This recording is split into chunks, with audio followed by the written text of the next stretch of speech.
The third day of the federal hearings involving Sean Diddy Combs was a whirlwind of media and public attention. But even those who watched the proceedings closely could not have predicted the dramatic turn that would take.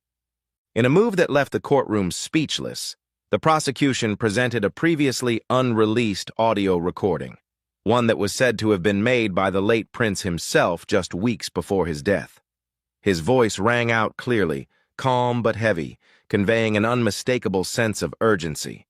In the recording, Prince directly mentioned Sean Combs, talked about private parties, and described things he claimed to have witnessed. Each word in the recording completely changed the atmosphere of the trial, from a normal legal procedure to a moment of great weight, stirring up fierce debate in public opinion and the media.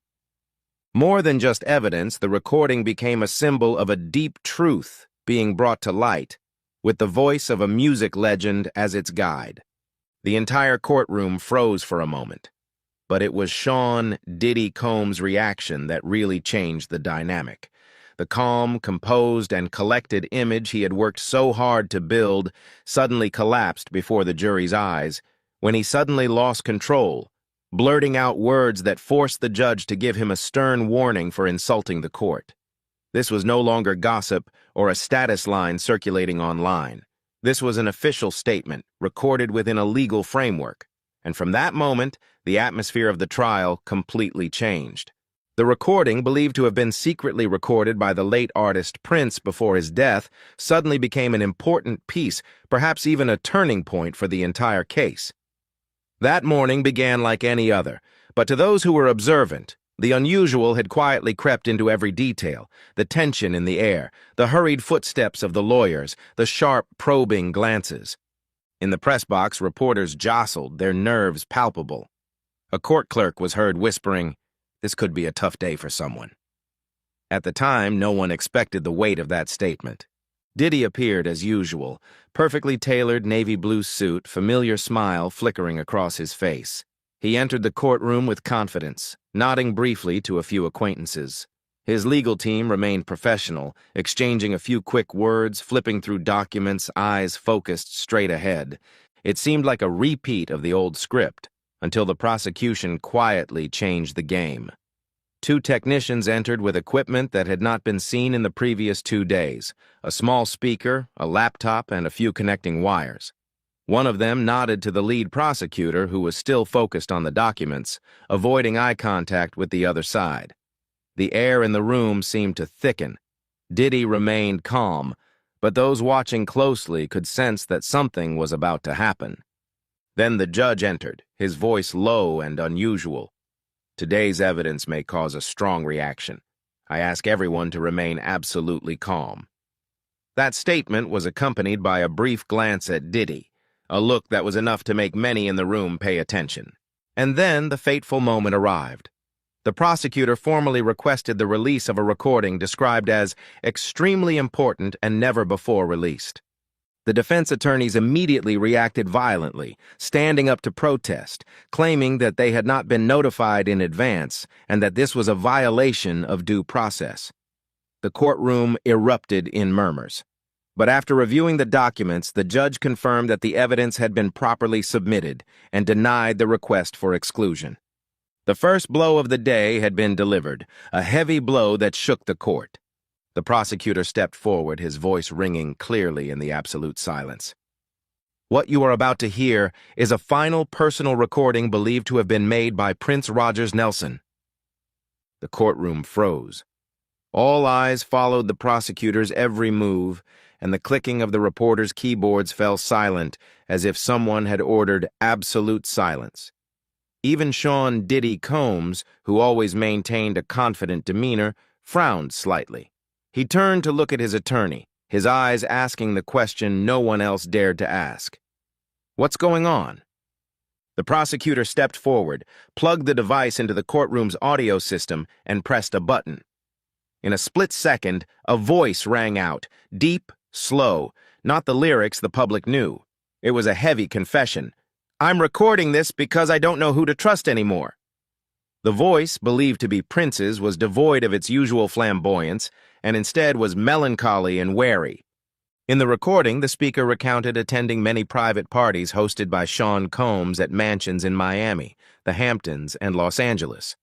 The voice is monotone, but the content is chilling.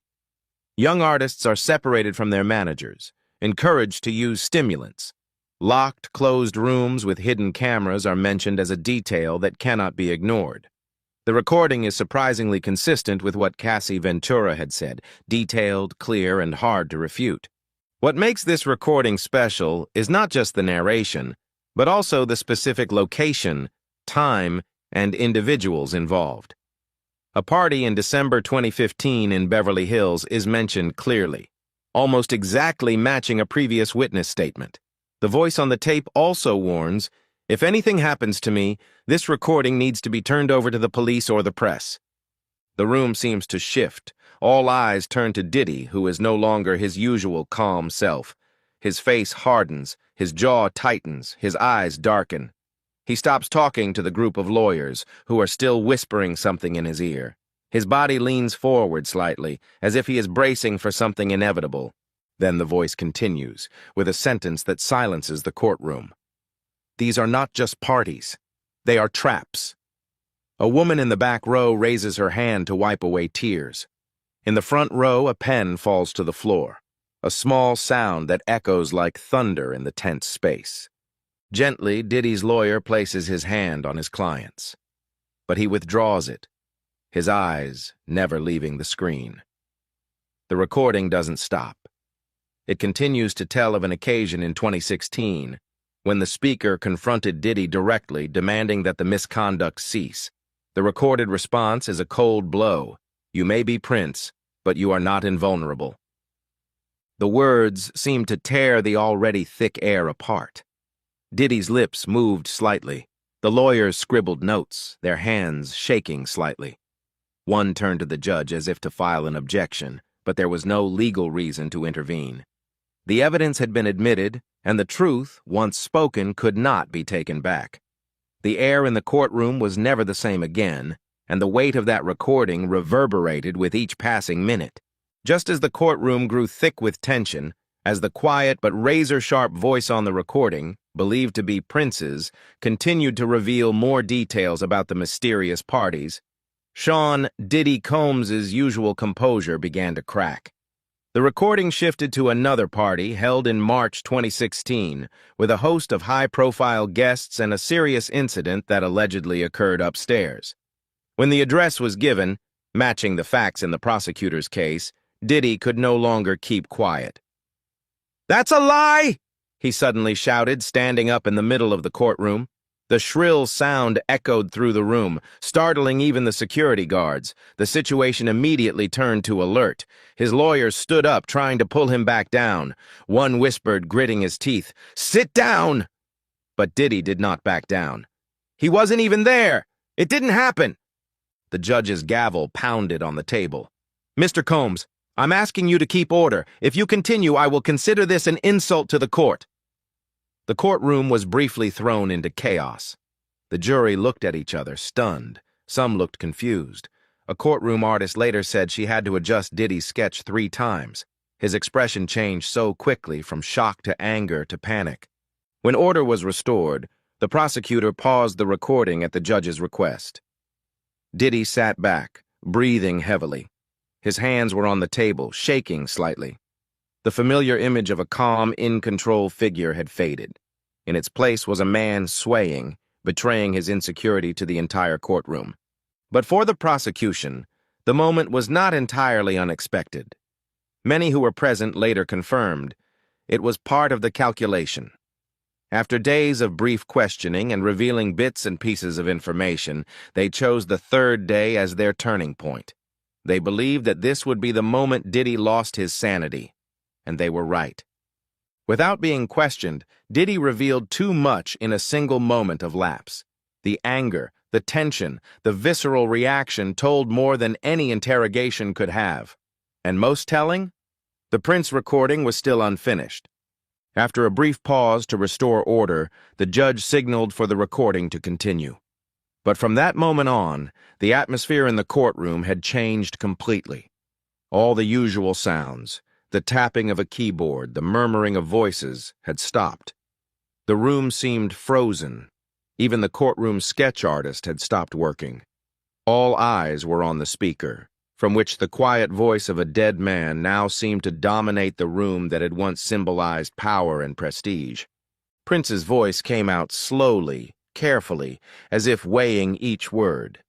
He called it an organized system of manipulation, something he said he had witnessed firsthand. "What I saw," Prince said, "is not easy to forget. They made things look glamorous, but I saw it destroy people." The words cut like a knife through the air, already thick with tension and suspicion. Prince described the parties at Sean Combs's mansion, not in vague memories, but in chilling detail. The layout of each room, the guest list, the color scheme of each area. It all matched the testimony of Cassie Ventura and 2 anonymous witnesses. But what sent chills down the spine was what he revealed about the non-disclosure agreements and the money paid to keep them quiet. "I saw the contracts," he said, his voice flat. "I saw the money being handed out. 2 million here, 1.5 million there. And I saw what happened to the people who wanted out. They didn't literally disappear. They disappeared from the music, from the spotlight, from the world. Like they never existed." At the defense table, Diddy sat motionless. His eyes stared blankly ahead, frozen in the story being told. A reporter behind him said he didn't blink for nearly a minute. One of the lawyers gently pushed a folded tissue toward him, but he didn't move. Prince continued, pushing further into the tense silence. He said he had warned Diddy at a Grammy after-party. "I told him straight up, one day this is going to come back to haunt you." And then Prince quoted Diddy's supposed response. "You may be the prince, but I own the game. People like you don't change the rules. They're wiped out." The words rang out like thunder.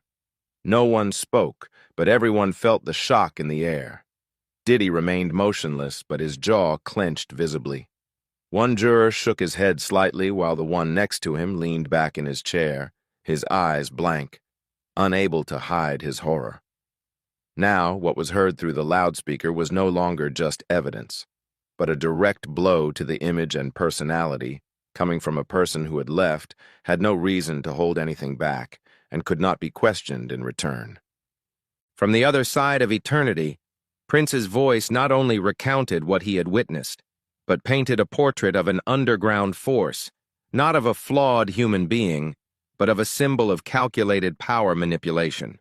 And most frightening of all, the prosecution had not yet played the entire tape. But in that moment, the mood of the trial changed completely. Over the previous 4 days, prosecutors had patiently built a picture with Cassie Ventura's detailed testimony, piece by piece, one memory after another, painting a horrifying picture of years of control and abuse. Now Prince's voice, deep, piercing, and urgent, burned that picture into an unquenchable flame. "I've been silent most of my life," he said, "because I know what happens to people who dare to speak out." He spoke of colleagues who had suddenly disappeared from tours, had their contracts canceled, had been excluded from prestigious awards. It's not just power, it's fear that pervades the industry, a fear that keeps everyone silent. Prince points to one specific incident, a party hosted by Diddy where he discovered a hidden camera in a chandelier. When he mentioned it to a producer, the response was a shrug. That's normal.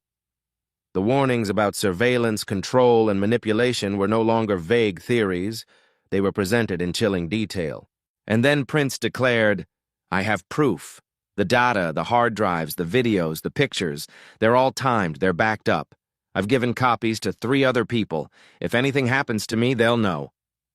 What was once considered a whisper in the back room now thundered into the courtroom. From that moment on, the recording became more than a mere reportage. It became a cold, premeditated warning. Perhaps that was what had caused Diddy to lose his cool that morning, because Prince's words were not just coincidentally consistent with the legal facts. They were terrifyingly accurate. He not only knew, but had lived in the closest circle. And as the recording drew to a close, Prince left a sentence that left the courtroom breathless. "I've spent my whole life protecting my music, but now I realize It's the people who need protecting, and no one does. Not really. Not when they need it most. The sound died. No one in the room moved, not a whisper. Then the prosecutor slowly stood up. "No more questions, Your Honor."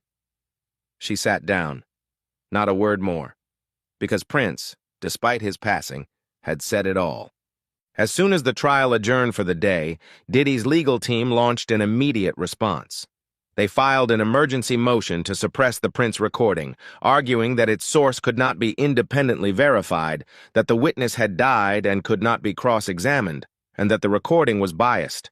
But they knew it was too late. The jury didn't just hear it. They saw Diddy collapse. Outside the courtroom, legal experts reacted with fury. "You can't recover from a blow like that," one said. They pointed out that the jury had seen Diddy lose control as the music icon's voice, a voice that had dominated the stage, now toppled the courtroom's silence.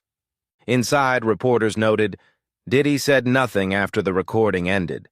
He sat hunched forward, elbows on the table, eyes fixed on the floor, motionless. The lawyer murmured something, and he nodded but didn't reply. His once invincible body looked small, fragile, as if reality had finally caught up with him. But perhaps the most unsettling moment came from the most ordinary of people, the jurors. As the judge called the day's proceedings to a close, 3 of them lingered, their eyes on Diddy.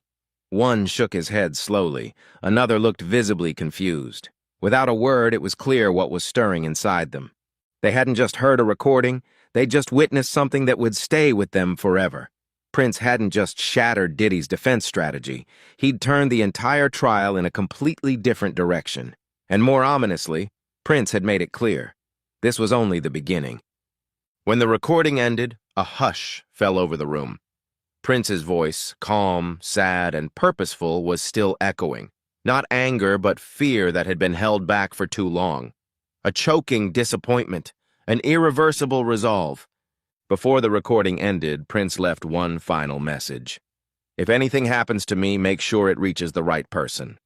Not just to protect himself, but to protect those who never had a chance to speak. There was no music, no falsetto, just absolute silence.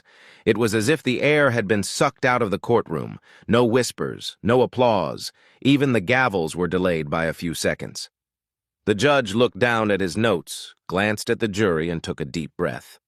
He reminded them calmly but firmly, "The death of a source is not evidence of guilt. Judge the record as a whole." But it was clear to everyone what was going on in the faces of the jurors. They were not just analyzing with their heads, they were feeling with their hearts. Diddy sat there, frozen. His eyes were blank, his hands motionless. This was no longer the image of an entertainment mogul. This was the image of a man facing a real abyss. And even though the judge had declared the day over, no one actually left. People remained seated, stunned as if they had just experienced something they could not name. Outside, reporters were using words like unprecedented, turning point, end of an empire. Legal experts debated on live streams how a single audio clip could change the balance of the case. But perhaps the biggest impact wasn't the law, it was the story, and the way it had been rewritten in front of everyone. After Prince's recording was played in court, Diddy became more than just a defendant in a high-profile case. He became the protagonist in a story told by a legendary music icon, a man who was dead, but whose voice carried more weight than any accusation. It was not just a statement from someone beloved and respected by the public. It was a statement that could not be disputed, could not be questioned, and could not be forgotten. The jury was told to remain objective, to consider only legally admissible evidence. But how could they completely separate themselves from the emotions of hearing a dead artist speak, describing his fears and what he believed to be the truth? When the recording ended, Diddy's reaction was one of shock. He stood up, sweating, screaming that it was a lie. But it was the silence that followed that was truly haunting. He slumped, eyes glazed, his head in his hands, as if grappling with something deeper than guilt, a breakdown. From the jury box, the change was undeniable. They were no longer looking at their lawyers, no longer examining the evidence. They were staring at Diddy, eyes that had once been blank, now filled with doubt, heavy with emotion. That moment became the turning point of the entire trial, as the story was no longer in the hands of the defense. Psychologists call this anchoring bias, when a powerful event becomes the focal point in the mind, influencing how people evaluate everything else afterward. And Prince's voice, soft but firm, became that anchor. One juror quietly wiped away tears, another bowed his head, hands clasped together as if in prayer. In fact, from that moment on, Diddy's defense was overshadowed by the invisible but powerful presence of the dead man. The next morning, the trial resumed, but the mood had changed completely. Before the next witness took the stand, rumors were circulating. There might be more recordings. The Prince's Vault, the famous archive of hundreds of unreleased songs, was now rumored to contain even more. "We believe that Prince recorded something bigger, and this recording is just the tip of the iceberg," a member of the prosecution team said bluntly. The news spread like wildfire through the media and entertainment industry. The big question was, who else was mentioned in those recordings? What names were waiting to be revealed? And if Prince did leave behind a series of messages, then perhaps this is more than just a lawsuit. It's a wake-up call for an entire culture accustomed to hiding. What's undeniable now is that the trial has gone far beyond the individual case between Cassie Ventura and Diddy. The allegations of abuse, the non-disclosure clause, and past behavior are now just one piece of a much larger puzzle. The trial has become a test of an entire culture, one that Diddy was not just a part of, but helped shape. And now, Prince's voice, resonating from his resting place, has become an inescapable question. According to sources familiar with the investigation, authorities are focusing their efforts on finding storage devices, tapes, and personal documents that once belonged to Prince. The goal is to determine whether there are other recordings, and if so, whether they could not only corroborate the current allegations, but also shed light on long-buried secrets in the entertainment industry. The seemingly untouchables are now facing the light of truth. Meanwhile, Diddy's legal team is in full crisis control mode. They immediately filed a motion to have Prince's recordings suppressed, arguing that they were more emotional than legal evidence. However, the judge allowed the recordings to remain in the case, emphasizing their importance in the overall context of the case. And even if the recordings are eventually suppressed legally, their impact on the public, on the jury, and especially on Diddy can never be erased. Now, as the trial enters a new phase, the question on everyone's minds is not just, is Diddy guilty? But what else is hidden in Prince's safe? And who will be called next? If Tuesday was the moment when the curtain of truth was lifted, the coming days could be the moment when an entire industry must face the darkness it once tried to hide. Thank you for watching the video. If you find this content to be fresh and thought-provoking, don't forget to like, share, and subscribe to the channel so you don't miss the latest updates. We will continue to accompany you in the next developments of this case. The courtroom fell silent. No one expected that on the 7th day of Sean Diddy Combs' federal trial, a figure of historical significance would suddenly step into the light. When the name Sheila E. was announced, a music legend, an icon who had fought alongside Prince, the atmosphere immediately became tense. The name struck like a thunderbolt through the smoldering courtroom. When Sheila E. began her testimony, each word rang out like a sharp knife, cutting through the veil of silence that had enveloped the case for days. She didn't just speak, she revealed secrets that had been buried forever were brought to light, leaving the entire room unable to look away. And what was most shocking? That was only the beginning. Sheila E., the legendary percussionist and close friend of Prince, is a name that many in the industry respect. But few expected her to be the one to speak up at the most sensitive moment of the trial. When she stepped up to the witness stand, Sheila not only represented herself, but also became the final voice of a legendary artist who held deep secrets that few dared to touch.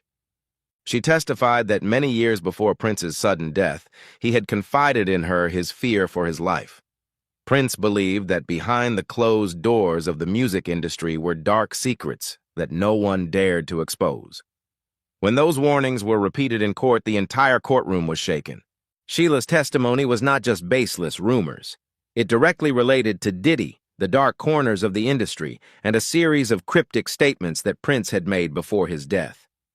Her calm but firm voice made the jury and everyone in the room pause and listen. Sheila says that shortly before his death in 2016, Prince had grown increasingly uneasy, not about death, but about the threat of being silenced. "He told me, there's more to this business than people think. It's not just who owns your work, it's who owns you." Prince believed the music industry had become a world of manipulation, exploitation, and control, she says. Sheila vividly remembers a late-night phone call when Prince whispered into the phone, "There are people at the top who play God. If I talk too loud, they'll hang up." One name kept coming up in that conversation: Sean Diddy Combs. Prince believed Diddy was not just another music mogul, but a cog in shady deals that went far beyond the entertainment world. He said Diddy was protected by a powerful force, and what he knew was something no one should talk about. Sheila insisted Prince wasn't saying those things out of jealousy, but because he had seen them firsthand. What's more, Prince had warned Sheila to stay away from certain parties in the industry, especially when Diddy was present. That warning now resonated with new weight, bringing a suffocating silence to the courtroom. "You never want to be in that room," he once said. "There are things that happen there that you can't ignore." These were no ordinary backstage parties. Prince called them rituals disguised as celebrations. At first, Sheila E. thought Prince was exaggerating, but that changed when she saw something clearly different. Prince returned from Los Angeles looking tired, shaken, sleepless, and barely eating. He kept repeating one phrase: "They know, I know." Sheila recounted a detail that silenced the courtroom, a party that everyone thought was Prince's, but was not of his choosing. "The first Diddy party I ever saw," she said, "was in Prince's house, and he was not happy at all." Around 2006, Diddy reportedly asked to host a private event at Prince's Paisley Park estate. Under pressure from a powerful industry group called Mutual Industry Associates, Prince reluctantly agreed. The event was presented as a professional gathering, but in reality, it was a nightmare Prince never wanted to be a part of. The party started like any other lavish event: red carpet, champagne, celebrity guests. But when the camera flashes stopped, the mood changed. "The security guy told me that no one was allowed to bring their own phones or bodyguards," Sheila recalls. "And that's when Prince whispered to me, 'This isn't about me anymore.'" Inside Paisley Park, a strange energy permeated the place. Sheila described what she witnessed: overt sexual advances, blatant drug use, and a near-complete blurring of moral boundaries. A private area of the estate was locked, reserved for a select group of guests. Prince pointed toward it and said, "The real party was inside." Sheila did not enter that door. The next morning, Prince told her in a haunting voice, "That was the last time I let him into my house. Something dark followed him." When the prosecutor asked if Prince regretted letting Diddy into his private space, Sheila replied firmly, "Absolutely." Prince felt as if he had opened a door that could not be closed. After that night, everything changed. In the rest of her testimony, Sheila painted a grim picture of Prince's deep-seated belief that control in the music industry was about more than money. It was about psychological manipulation. "He told me," Sheila said, "that they don't just want your hits, they want your silence, and if they can't buy that, they'll bury you." Prince often spoke of non-disclosure agreements, NDAs, secret contracts, and secret meetings where careers could be made or destroyed overnight. Sheila linked that to stories of Diddy's crazy parties, not just places to party, but places where power was exercised. With each testimony, more pieces of the puzzle emerged, and the picture Prince had warned about was no longer a fantasy. "They filmed everything," he said. "That's how they kept you in check." Prince described a dark system where people were pulled in, filmed, and then blackmailed. If you didn't play by the rules, you'd mysteriously disappear. Sheila also revealed that at that time, Prince had begun an all-out legal and emotional battle with Warner Brothers, which was not only an adversary in music contract disputes, but also a springboard behind Diddy's major deals. "He told me it was all connected," Sheila recalled. "The executives who lied to him were also the ones who were supporting Diddy." Diddy, Prince said, was allowed to rise because he knew how to play by the rules. Prince, meanwhile, was punished simply for daring to reclaim his music and speak out against the system.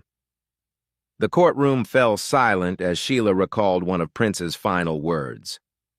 "When I'm gone, don't let these words be meaningless. Protect the truth, no matter how ugly it is." Sheila also stunned the jury by describing a dark network in the music industry, a sophisticated system built on surveillance and control. "They recorded everything, and I'm not talking in a hidden way," she asserted. According to Prince, many of the lavish parties he attended were not places to have fun, but elaborate traps. He described how artists were led into a room, given drugs, and filmed without their knowledge. These videos never disappeared.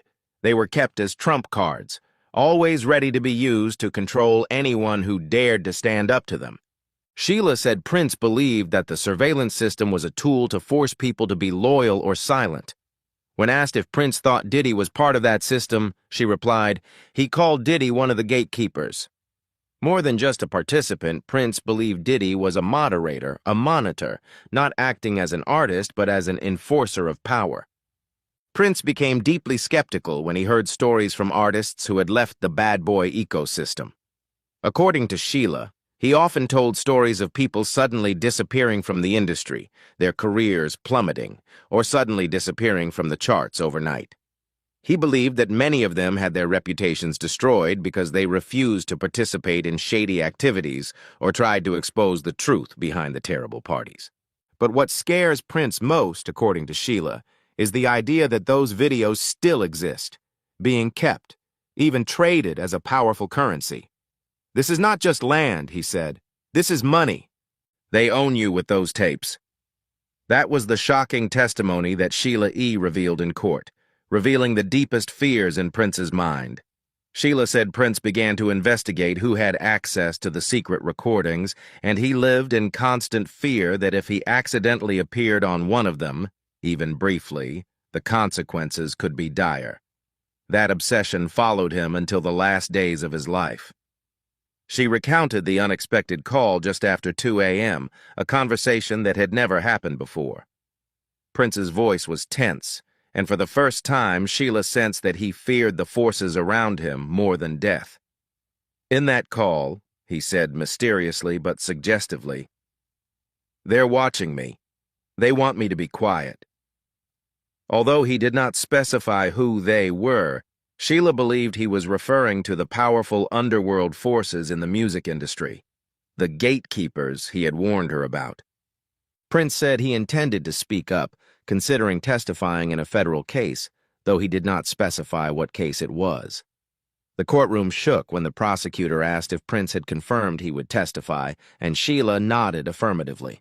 When asked about the content of his testimony, Prince simply said, "Those parties, those artists, those tapes, that's not hearsay. I saw it with my own eyes." Sheila said Prince seemed shocked to realize that people he had trusted were involved in such dark activities. At one gathering, he discovered that half the people there were not there to enjoy the music, but to gather secrets and exploit each other. Prince's words on that call silenced the courtroom.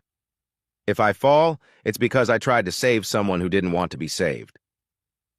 Sheila thought he was talking about another artist, but now, in light of what has been revealed, she believes it was Diddy. Prince's last words that Sheila remembers were, "Don't let them distort my legacy. If anything happens, remember this call. Speak up for me if I can't." The next morning, she tried to call back, but no one answered, and just a few days later, Prince was gone. "I didn't want to believe it," Sheila said, choking up. "But as the truth of the abuse, the partying, the coercion began to come out, I think Prince was trying to warn the world, and they silenced him before he could." Sheila E.'s testimony brought the trial to a tense climax as the prosecution asserted a clear connection between Prince's concerns and the federal charges against Sean Diddy Combs. When asked if she believed Prince's warnings about surveillance, manipulation, and blackmail were relevant to the case, Sheila did not hesitate to say that every detail Cassie presented in court today, Prince had shared with her years ago. She went on to claim that Prince had talked about artists being secretly filmed without their knowledge, that lavish parties were not just places for drugs or power, but also tools for blackmail, and that NDAs did not protect victims, but only silenced them forever.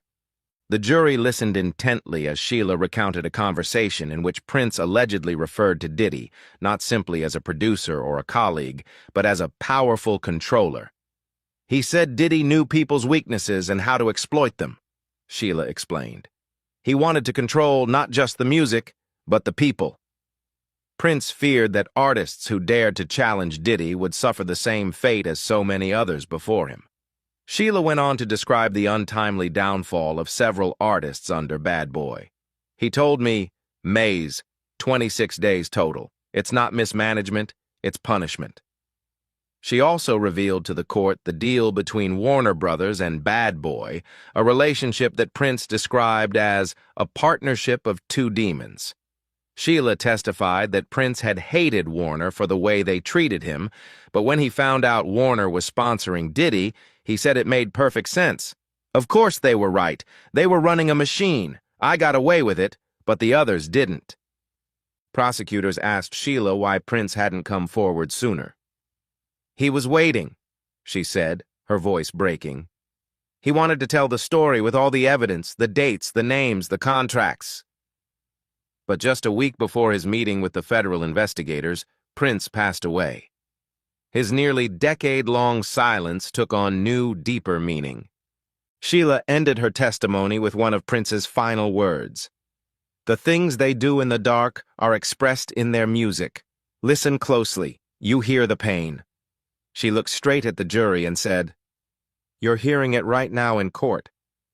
The tension in the courtroom grew as Diddy's lead attorney, a man known for his ability to sway witnesses, took the stand to begin his cross-examination. Sheila's testimony had been carefully and respectfully led by the prosecutor, a sad symphony to Prince's memory. The defense, however, took a different tack. They attacked Sheila's credibility, questioned her motives, and made the timeline unclear. They first zeroed in on the 5 years that Sheila and Prince had allegedly been inseparable. They cited old interviews in which both had acknowledged that the relationship had ended. "You've moved on, right?" the attorney asked. "Haven't you and Prince been apart for almost half a decade, and you published a memoir that he said was a betrayal of privacy, causing a rift between you two?" Sheila responded firmly. "We had disagreements about the way the book was presented, but we reconnected. I have his call logs, his flight manifests, and his handwritten notes, all dated from January to April 2016. Prosecutors immediately introduced those documents into evidence, forcing the defense to change tack.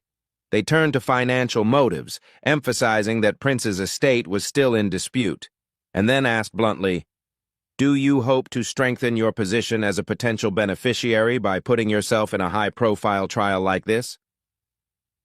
Under the cold lights of the courtroom, the tension was suffocating as prosecutors presented their meticulously prepared evidence, revealing long-held secrets of the music industry. The opening was a sealed envelope sent to everyone by Prince's personal lawyer, containing 3 carefully copied non-disclosure agreements, NDAs. One, signed by a female singer, related to a forced private performance at a Hampton party in 2010 involving Diddy's crew. The second, by a male guitarist, mentioned a sensitive scene that had been recorded in Miami. The third, unsigned, was a draft for a young rapper, with a hush-money clause if he refused to participate in a special event. Attached was a memo drafted by the lawyer, explaining that Prince had received these documents from a credible whistleblower inside a major record label. Prosecutors then played audio recovered from a Paisley Park backup drive of Prince rehearsing for an interview that never aired. For a few brief minutes, his cautious voice rang out, calling the event socializing but in reality, harvesting. Young musicians were lured in with the hope of a casual party, only to leave with a huge debt in exchange for silence.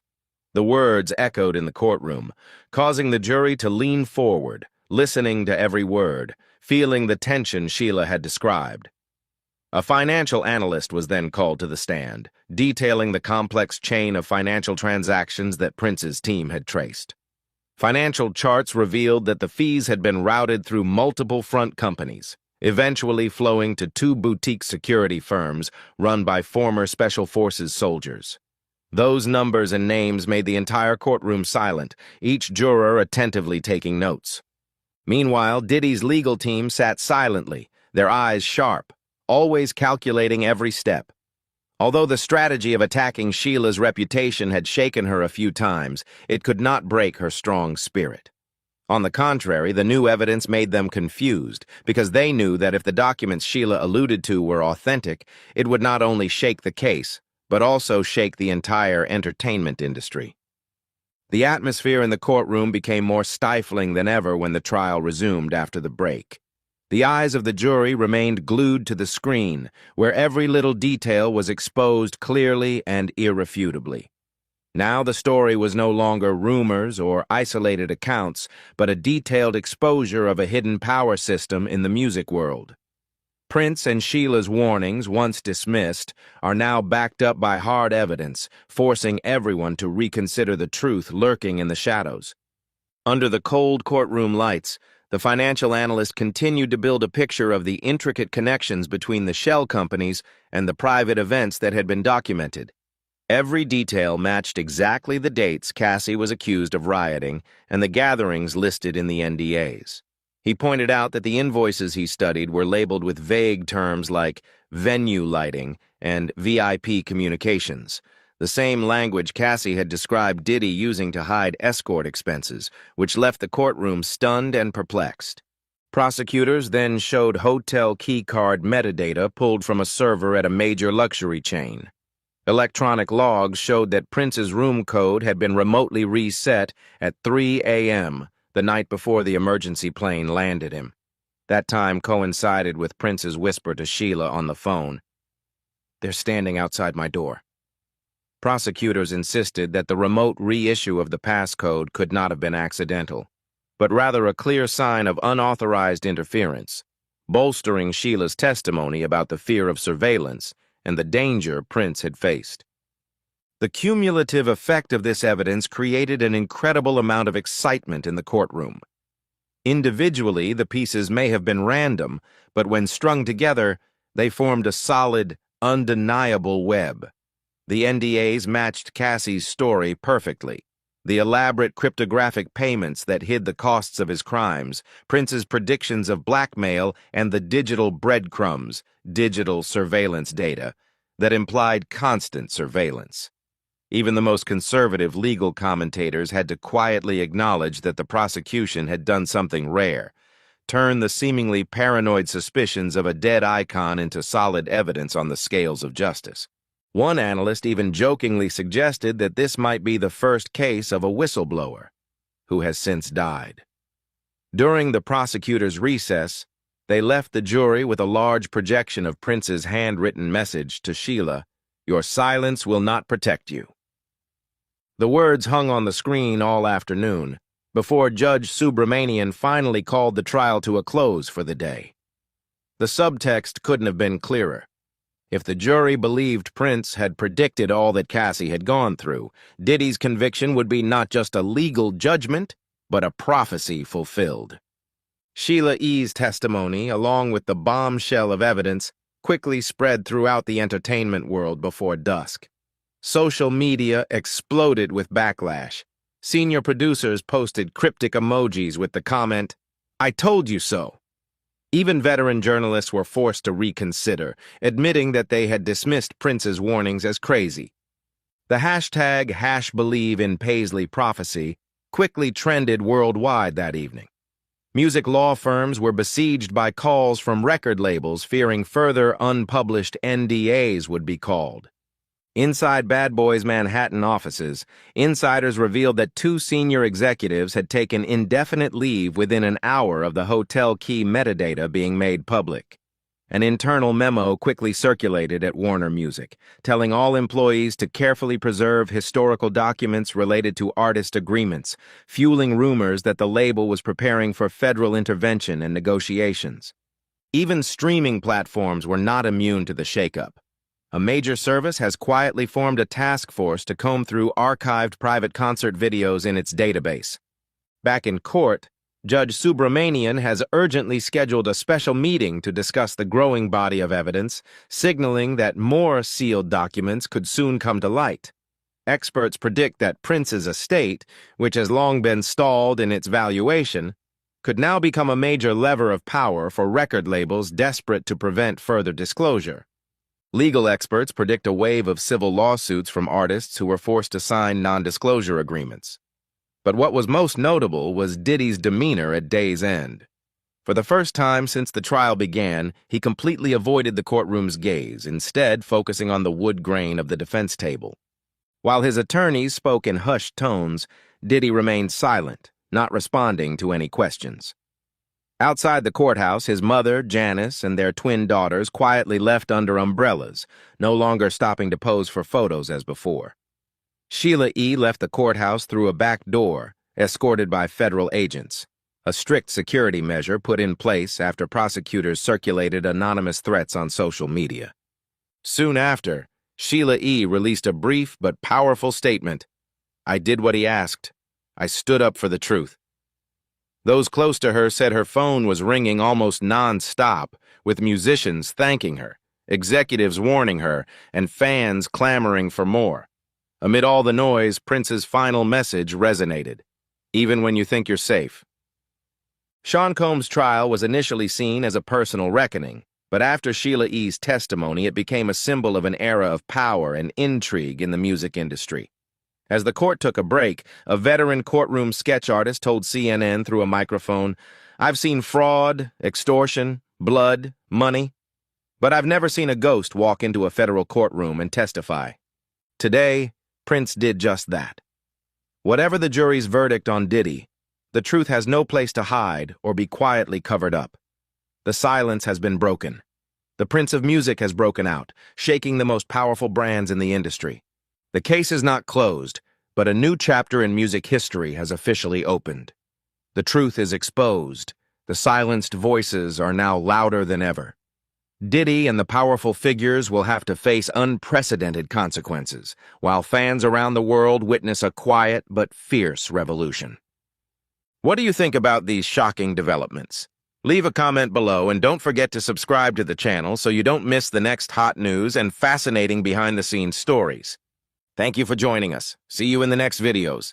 Today marks the start of one of the most closely watched federal trials in America. In New York City, Sean "Diddy" Combs, a powerful icon in the music and entertainment world, is facing serious charges. The trial began after jury selection concluded. The first witness took the stand, opening a tense series of days that both the media and the public could not take their eyes off. But the highlight of the day came from an emotional moment. Sean's mother, Janice Combs, suddenly appeared in the courtroom. All this time, she has chosen to remain silent in the face of the noise surrounding her son. But today she spoke up, not only as a mother protecting her son, but as a deep sharing of the pain, faith, and emotions of a woman standing at the center of a public storm.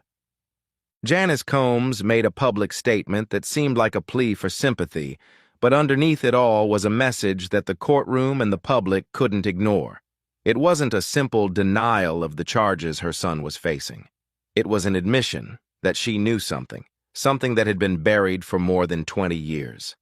In this video, we'll break down her words, her meaningful silences, to shed light on what she may have witnessed, and how her words could open a whole new chapter for the case, and perhaps even for an industry that's often shrouded in glamour and unspoken truths. This could be the moment everything begins to unravel. At first, many thought Janice's statement was simply a familiar act, a mother standing up for her child with all her heart and instinct. She called the allegations a blatant attack, shared her pain at seeing her son thrust into the media spotlight, and urged patience as the truth emerged. But what made the statement stand out was what she didn't say. One seemingly small statement, but it made everyone pause. "I saw things the world didn't see, and I warned Sean." It was just one sentence, but it struck like a bolt from the blue in a stormy sky, and it broke the wall of silence she had maintained for years. Immediately, observers, lawyers, and the media began asking the same question over and over again. What did you see? And why did you choose this moment to speak out? Because Janice didn't deny each specific allegation, nor did she claim that her son was framed or misunderstood. Instead, she offered a powerful, painful, and poignant account. The pain of a mother who sees her child discredited, not for what he actually did, but for what others believe he did. And it is there that her words are not just heartfelt, but provocative. They make people question all assumptions, because if she really saw something, then perhaps this investigation has only touched the tip of the iceberg. Legal analysts were quick to note the subtlety of Janice Combs' choice of words. "This isn't a denial," one prosecutor told CNN. "It's more of a diversion, taking the focus off the allegations and instead focusing on the public's emotional response." The public is no stranger to Cassie's explosive testimony. Details of mysterious tunnels, unusual parties, and alleged text messages between Diddy and his accusers. In that context, the statement from Sean Combs' mother has not only raised skepticism, but also raised a larger question. Why has she remained silent throughout the years of scandal, from the nightclub shooting to the protracted litigation? The timing of her decision, in the midst of her son facing the most serious allegations of his career, has led many to believe that this was not an emotional outburst, but a calculated move. And as the public began to look more closely at the relationship between Janice and Diddy, a sense of unease began to emerge. She was not simply a mother speaking out in defense of her son. There was something deeper, more complex at work, and it was a seemingly brief statement that caught everyone's attention. "I warned him." It wasn't a hypothetical statement. It was a statement that opened a new chapter. And in an instant, Janice was at the center of a heated debate. People began to wonder, what did she warn about, and why now? Legal experts say that this may be the detail that investigators are particularly interested in. Because if Janice really knew something, or at least sensed something was amiss, and chose to remain silent all this time, then her silence carries as much weight as her testimony. The question now is, was her statement an expression of maternal love, or was it a way for her to create a necessary distance from possible consequences? On social media, the public kept asking questions. What was she warning about? About the tunnels, one user wrote. If she knew and did nothing, isn't that also very worrying? These doubts urged the public to search for answers. People began to dig up old interviews, appearances of mother and daughter together, photos taken on red carpets. And then a remarkable point emerged. Janice had largely disappeared from the media since around 2005. She was no longer seen at major events, no longer seen at parties or in interviews like before. A 2007 interview was shared again, in which Janice talked about her son's lifestyle. "He lives very lavishly," she said with a wry smile. "He lives fast. Too fast for me." When asked if she was worried, she replied after a pause, "I used to worry. Now I just pray." A source close to the family told the press that Janice had retired from the entertainment industry many years ago. A former employee of Bad Boy Entertainment recalled, "She knew something was wrong. She didn't say it, but her eyes said it all. It was a look of genuine concern." What if "I warned him" isn't a defense, but an admission? What if she tried to speak up but was ignored or was scared? Now, lawyers for the plaintiffs are considering calling Janice as a witness, and if she does have important information about wrongdoing, she could become a key player, or conversely, face legal consequences for her silence. As the Diddy investigation deepens, a seemingly innocuous remark becomes the tipping point for a media storm. And for the first time, the woman who has been quietly behind one of the biggest icons in American music may find herself in the eye of the storm. To understand why Janice Combs' words are so shocking, it's important to go back to the days before the spotlight. when it all began. Janice wasn't just the mother of a star. She was a Harlem woman, raising her son alone in a time of turmoil. When Sean was 2 years old, her husband was shot and killed. Since then, she's been doing it all, modeling, working as a teacher's aide, trying to keep her son on track. When Diddy started making music, Janice wasn't just supportive, she was a constant source of support, behind the spotlight. But then the distance began to appear. Those close to him described the change that occurred as Bad Boy Records skyrocketed to iconic status. Diddy became a phenomenon bigger than himself, a former family friend recalled, and Janice couldn't keep up with him. She didn't fit in with the lavish parties, the fleeting relationships, or the high-profile lifestyle. A former Combs Enterprises employee recalled an event where she showed up unannounced, sat quietly for a moment, and then left without saying a word. The atmosphere was clearly not for her. From there, Janice gradually disappeared from public events. Some said she disapproved of the people who surrounded her son. Others said she disapproved of his lifestyle. A source once heard her tell a close friend, "This lifestyle is going to consume him. He's not the kid I raised." Even in private, the relationship between mother and son was no longer close. According to a chef who worked at Diddy's mansion, they would meet but not share. She would come, have dinner, and then leave. It was like she didn't want to see her son in that state. So when Janice says, "I warned him," it's not an offhand remark. It's a window into unconfirmed speculation, that she saw something early on, that she spoke up in silence. But what was it that she warned? And how did Diddy respond? No one outside the family really knows. Diddy has always praised his mother in interviews, but has never mentioned the tensions or the advice that went unheeded. Now that Janice has chosen to speak out, the public is beginning to wonder. Was this a last-ditch effort to save her son's image, or a retreat from the maelstrom before the legal storm hits? Because once the case goes to trial, the questions won't just be about Diddy. People will want to know, what did she know and why did she keep quiet all those years? Behind the bright lights of a music empire is the quiet figure of Janice Combs, a mother who has always silently supported and watched her son's steps since the early, difficult days. She has never been a loud person, but because of that, every word she says now weighs as heavy as a stone. And perhaps it all started one night in 2003 in Miami, where a lavish party unexpectedly became a turning point in her view of her son. That night, according to the accounts of those who served in the Bad Boy event system, Janice was invited to a luxury villa, the venue for a weekend gathering reserved for the entertainment industry. When she first arrived, the atmosphere was as expected. Bright lights, flowing wine, VIP guests dressed up, tight security. But as the night wore on, Janice began to realize that something was wrong. A young woman, dressed almost scantily, was led through the hallway by two assistants with frightened, almost pleading eyes.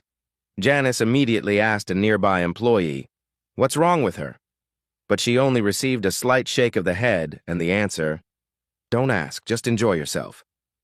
It was at that moment that she decided to leave. She didn't wait for a shuttle, didn't say goodbye to anyone, and didn't say goodbye to her son.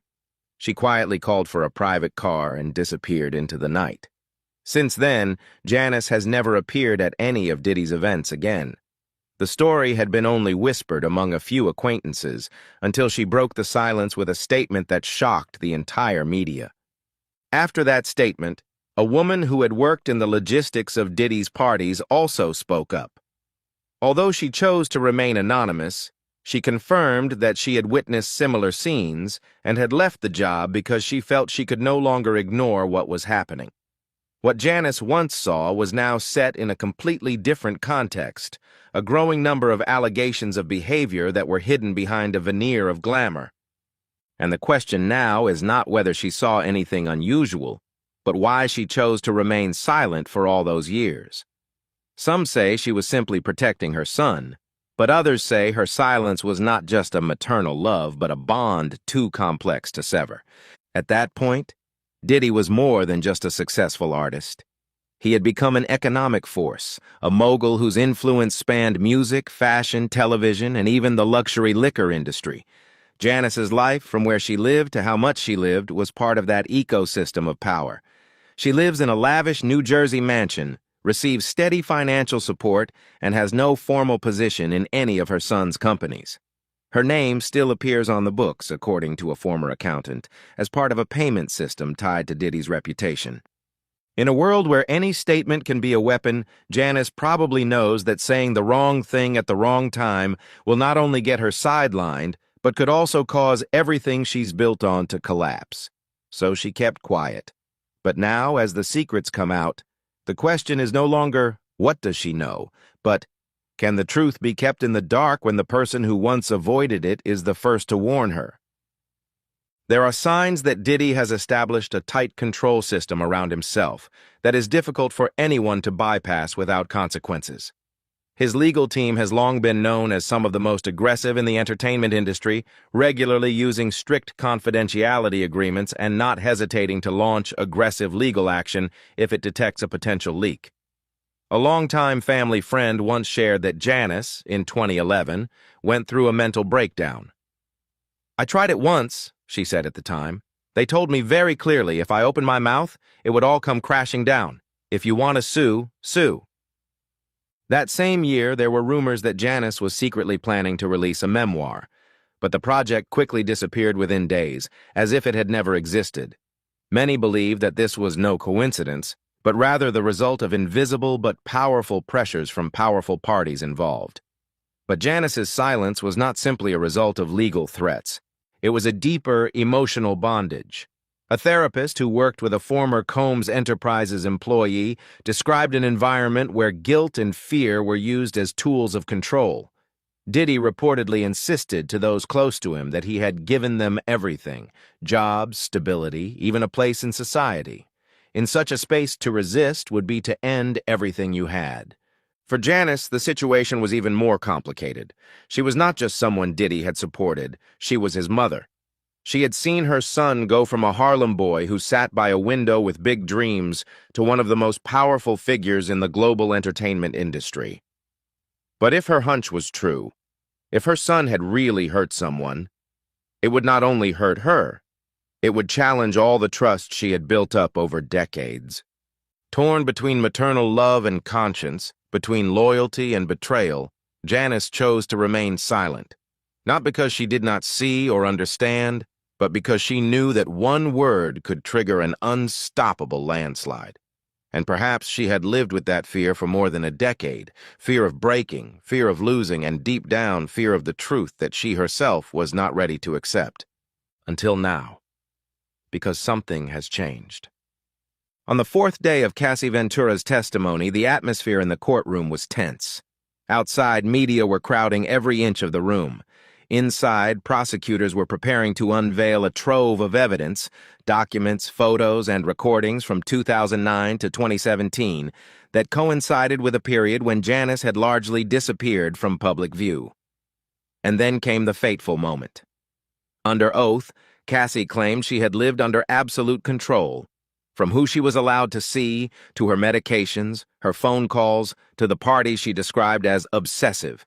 She told of a time when she tried to leave, but was stopped by threatening behavior. But what silenced the room was one specific detail. Cassie said Janice had been there one night in Miami. That's where she saw the girls.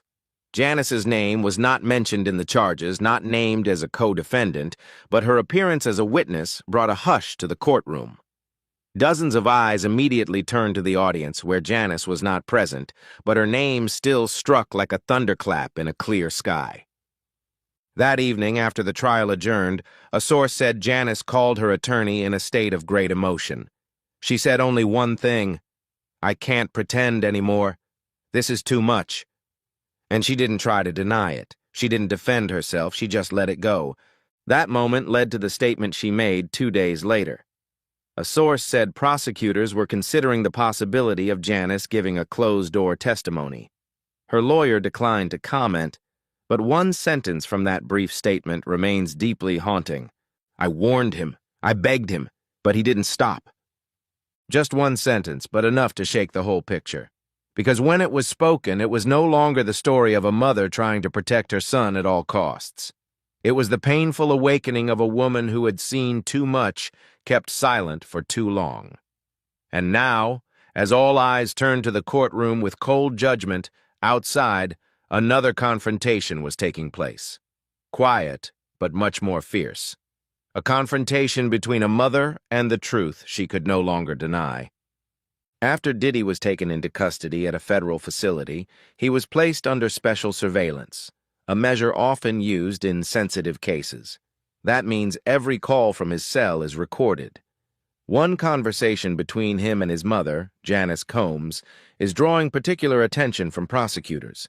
Two sources familiar with the investigation confirm that the call is being closely scrutinized. While the full contents have not been released, the details have raised questions about Janice's level of knowledge, as well as the simmering rift between mother and daughter.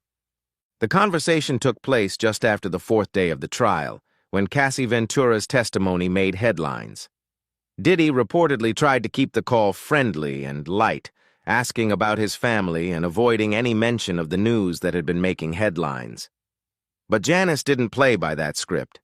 In a soft but emotional voice, she said, I told you this would happen." Diddy, according to the report, was silent for a long moment, then began to get angry. He reportedly shouted, "Don't start lecturing me, Mom. I don't need that right now." But Janice did not back down. She continued, determined. "You can't blame the world for seeing what you've created. You built this. These are your choices." And then came the line that particularly caught the prosecutor's eye. "You think you're above God, but even God is looking away right now." Diddy, in a rage, reportedly let loose with harsh words and told his mother to stop. But Janice continued, "I thought money would save me, but it didn't. And you told them everything you had to say." It's that last line, "I told them everything," that's becoming the focus of the legal debate. Who did she tell? When? And was she willing to cooperate formally with the investigation? If Janice did share information with the authorities, she could become a key figure, not because she was involved, but because she was close enough to the center of power to see what others couldn't. The call not only reflected Diddy's outburst of emotion, but also marked a turning point in Janice's demeanor. For the first time, instead of shielding herself with silence, she set a clear line.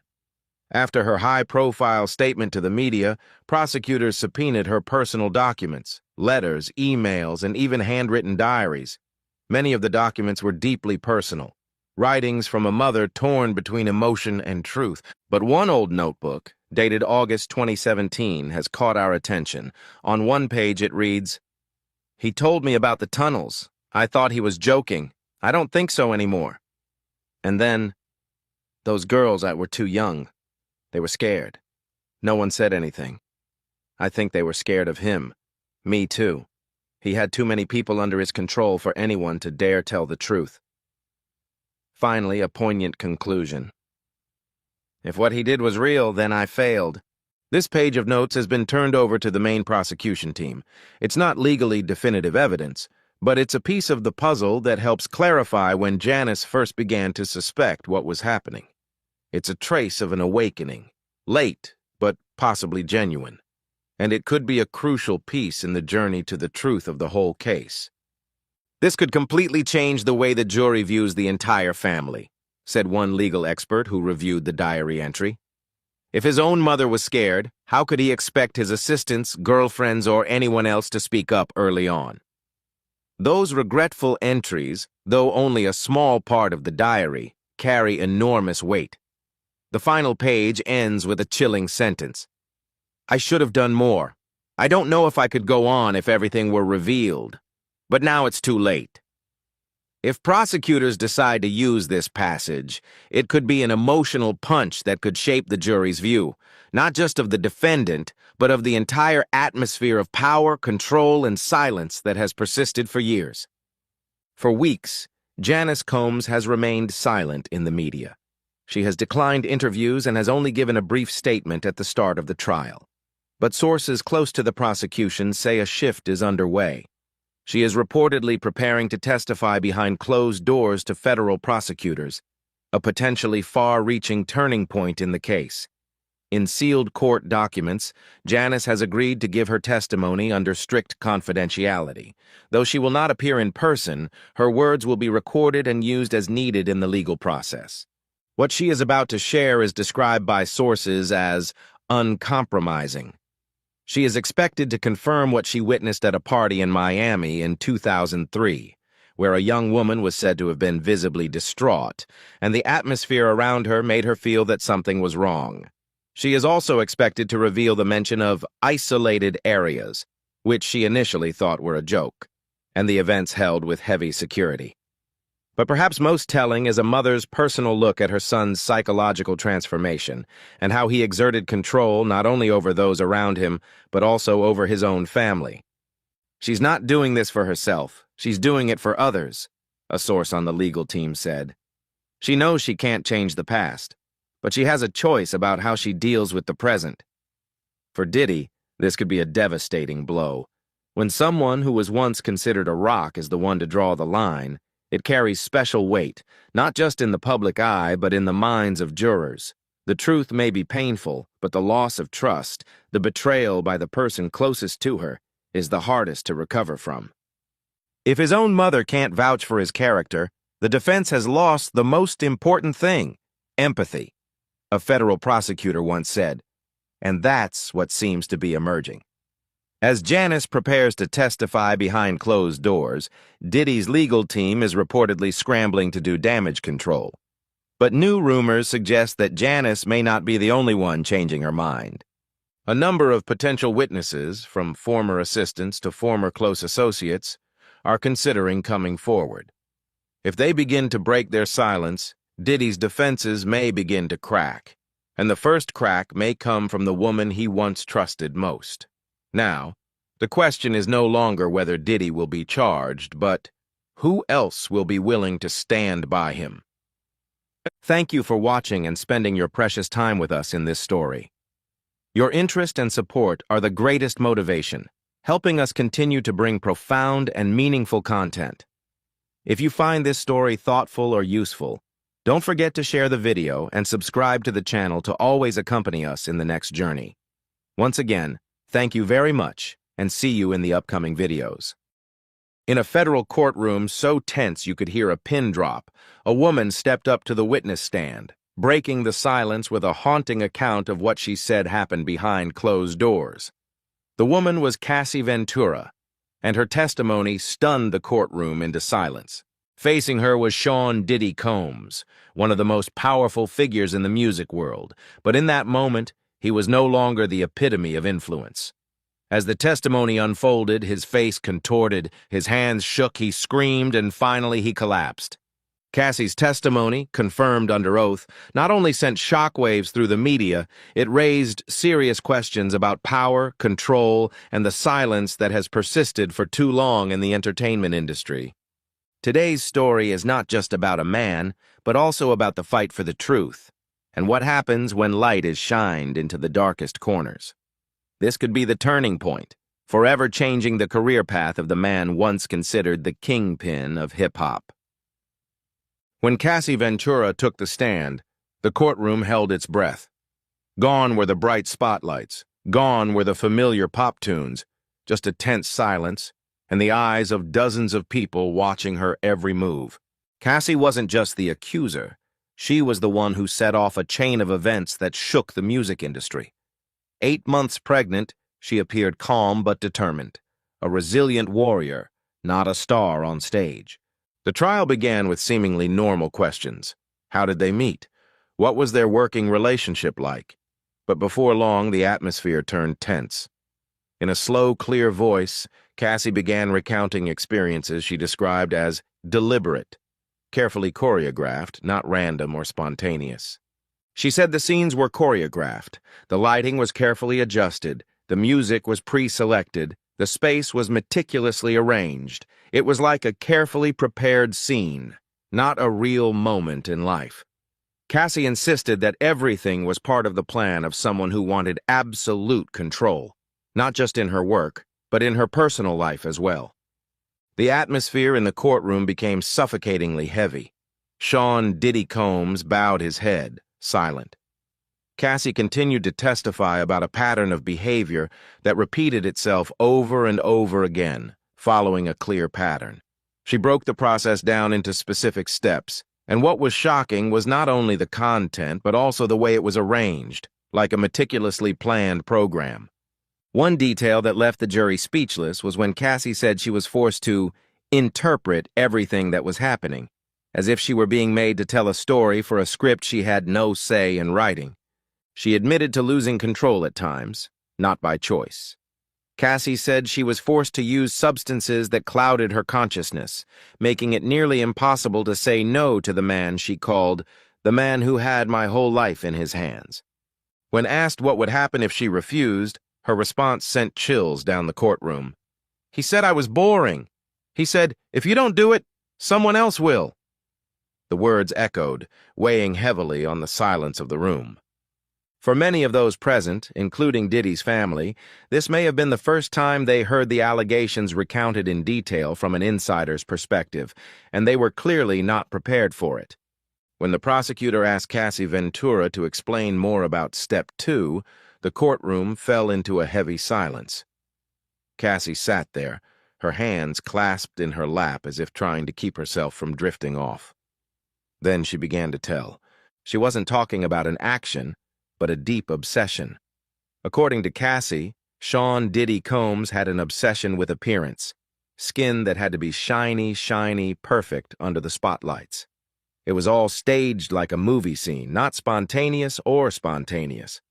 The prosecutor pushed the case forward with a detail that had the courtroom buzzing. More than 1,000 bottles of skin-lightening products seized in a recent federal raid. So many that you could fill an entire aisle in a pharmacy, the prosecutor said. This was no longer a personal choice, but a system. Cassie describes having to constantly stop in private moments to re-oil, not just herself, but others. She insists that it's not about beautifying, but about dehumanizing, turning people into images, into props, something that can be absolutely controlled.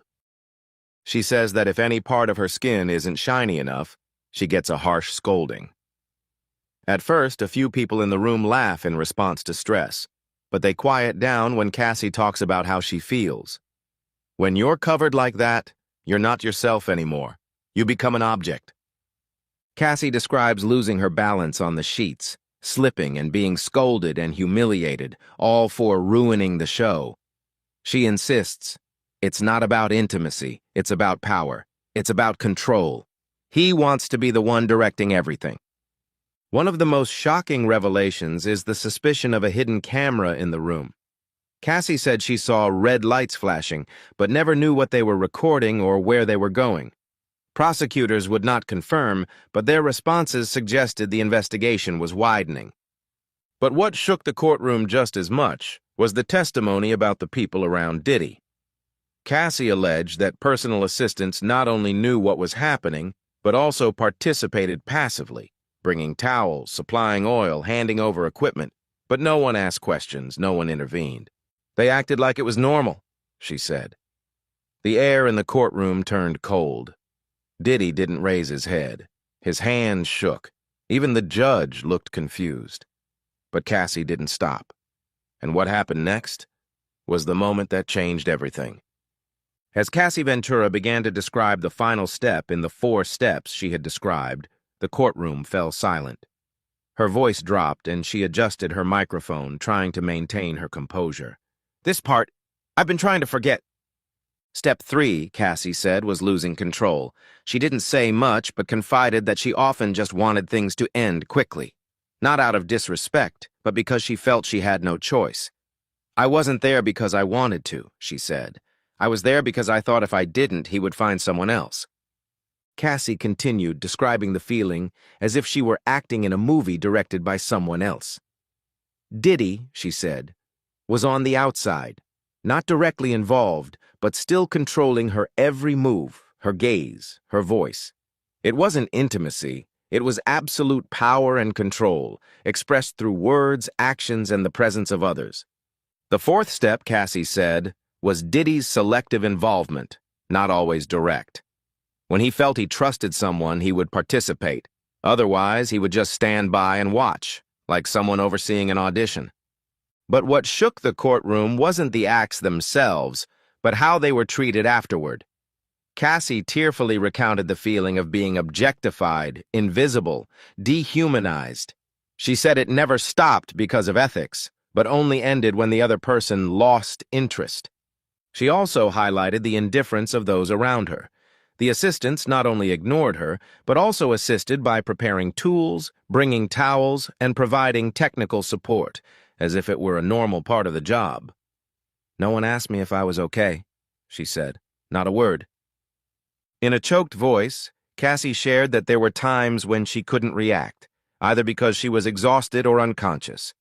She didn't elaborate on what had happened, only emphasizing the feeling of being abandoned, overwhelmed, like a mindless tool rather than a person.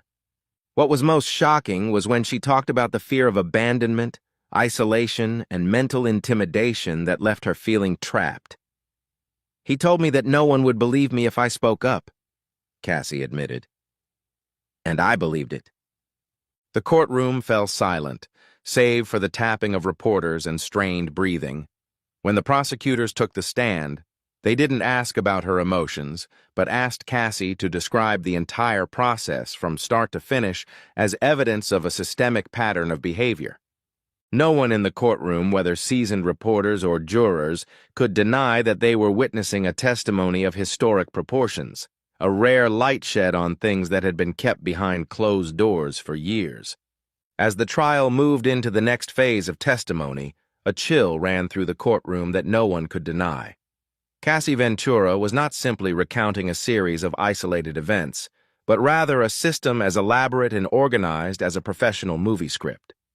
"This was not a spontaneous event," Cassie said frankly. "It was like a high-end horror movie where every detail was planned in advance." According to her, the rooms in Diddy's properties, from New York to Miami, were not random. The lighting, the scents, the decor, the materials, all were designed to create a perfect, controlled space where everyone had to play a role. Cassie testified that Diddy had a dedicated staff to maintain that atmosphere. Once, when she entered the Miami mansion, she saw a man adjusting a spotlight on a velvet sofa and said, "I'm making shadows fall in the right places." She also noted the constant presence of cameras, some hidden, some overt. "I even stopped counting," she said.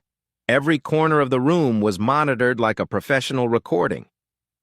Another notable detail was that Cassie was often given pills of unknown ingredients. In a text message played in court, she asked her assistant, "What is this pill?" and was told, "Take it, don't worry." Cassie said the substances left her with a loss of sense of time, disorientation, and difficulty recalling details afterward. She also described a private room with incomprehensible items and devices, some of which required specific instructions for use. In her testimony, she said Diddy hired a third party to train her in the use of the props. She didn't know why, but she said, "I felt like I was being trained, not participating." What brought the courtroom to a hush was when Cassie described the private rituals, which typically took place on special occasions like full moons or birthdays. Diddy, she said, would burn incense, play tribal music, and recite mantras that were supposedly taken from ancient African texts. "He called it channeling energy," Cassie said. "He said I was helping him channel something beyond himself." Whether it was a sick game or a manifestation of something deeper, it's unclear. But for many in the courtroom that day, the feeling was that the line between reality and nightmare was blurring, and everyone was left with the big question: how long had this been going on? After days of emotional testimony, the prosecution turned to a more serious topic: allegations of physical violence in the relationship between Cassie Ventura and Sean Diddy Combs. When asked about previous private sessions, whether they had ever crossed the line from emotional control to physical violence, Cassie hesitated and then admitted, "Yes, and it happened quite often." "The violence was not unexpected," she continued. "It was a calculated consequence of the control he had over me. If I didn't do what he wanted, show my true feelings, cry, or back off, he would react very violently." She recounted one particular night when she refused to attend a meeting. "I just said I wasn't comfortable," she recalled. Diddy became angry, Cassie said, dragging her into a room, slamming the door, and yelling that she had ruined his night. She was pushed into a metal frame and injured. I still have scars, she said, while the prosecution presented a medical photograph taken years later to back up her testimony. But that wasn't the only time. Cassie went on to describe another incident when she tried to leave an informal therapy session, Diddy's term for private meetings. I stood up and said I needed to get some air. He blocked the door, she said. And then he slapped me, but not in anger, just calmly, like he was fixing a little problem. She locked herself in the bathroom for the rest of the night while the session continued outside without her. Notably, she claims Diddy's staff were present during those moments. An assistant, she said, simply handed her a glass of water and whispered, "You're okay. You're doing great." Cassie paused, her eyes sad. The most heartbreaking thing is not what happened. It's that none of them acted like it was wrong. Her attorney then played a recording of a voice message believed to be from Diddy, sent hours after one of the incidents. The male voice, full of remorse and emotion, said, "You know I love you. You make me do crazy things." The prosecution argued that it was evidence of a cycle of emotional control, where violence is masked by remorse and promises of love, causing the victim to confuse love with dependence. Then Cassie said a sentence that silenced the courtroom. "I didn't think it was abuse. I thought it was love." The sentence needed no further explanation. It hung in the air like a mirror reflecting the painful truth that many victims have silently endured for years. Everyone in the room, from the judge to the jury to the reporters, was silent, eyes fixed on her. If Cassie Ventura's testimony was the trigger for the shocking revelations, the appearance of the mysterious witness named D.A. was the aftershock that shook the entire courtroom. D.A., a man in his 30s, neatly dressed in a gray suit and dark sunglasses, stepped up to the podium with a calm, almost cold demeanor. His calmness created a strong contrast to the tense atmosphere in the courtroom, causing all eyes to turn to him. But it was D.A.'s subsequent testimony that really shook the court. He confirmed that he had attended many private meetings between Cassie and Sean Diddy Combs, and what was special, Cassie was always the one who contacted him directly each time, often using an alias. Sometimes she said it was her birthday, sometimes it was just for fun, D.A. testified. This testimony complicated the case, blurring the line between victim and perpetrator, at least in some situations. But it didn't stop there. The D.A. described Diddy as quiet and distant during the meetings. He sat in a corner, didn't say much, just observed, he said. When asked about a particularly sensitive situation that prosecutors suspected was a sign of humiliation, the DA insisted that it was entirely Cassie's own request, not Diddy's. The moment threw the prosecution's strategy into a bit of a tailspin, but they quickly pivoted to focus on the setting and the strict rules of the meetings. Everything was very controlled, the DA confirmed. There were clear rules, no talking without being asked, no touching Diddy, and everything was videotaped. While this testimony may have undermined parts of Cassie's story, it also reinforced key points of her case. He recalled one night when Cassie came out with red eyes and a bruised arm. Even though she said nothing, the DA clearly sensed something was amiss. He even recalled witnessing a violent argument between Diddy and Cassie, in which Diddy pushed her against a wall. It wasn't a spontaneous outburst, the DA said. It was a clear display of power and control. During cross-examination, the DA acknowledged that he was paid handsomely, often thousands of dollars in cash for each visit. But most notably, he stopped cooperating after a serious incident. During a moment of extreme stress, Diddy threw an object across the room in a fit of rage, he said. "I don't want to go back there again," he said. As he left the witness stand, the DA's eyes were not as calm as when he had taken the stand. One juror was seen quietly wiping away tears. While his testimony was somewhat inconsistent, it confirmed three important things. Diddy tightly controlled every aspect of the private sessions. The entire event was filmed continuously, and there were signs of behavior that exceeded the limits of safety, both physical and mental. With testimony from a witness who was present in the room in question, The trial revolved not only around the events that occurred, but also about how those involved understood and interpreted power, consent, and silence. The trial took an unexpected turn when the prosecutor showed a surveillance video from the Intercontinental Hotel in 2016, a piece of evidence that no one in the courtroom had ever seen coming. The room fell silent. No words, no sound, just the stark, haunting images that spoke for themselves. On the screen, the tense scene between Diddy and Cassie was clearly visible. The hotel hallway became the stage for an event that the prosecutor described as completely out of control. Every gesture, action, and look was clearly recorded.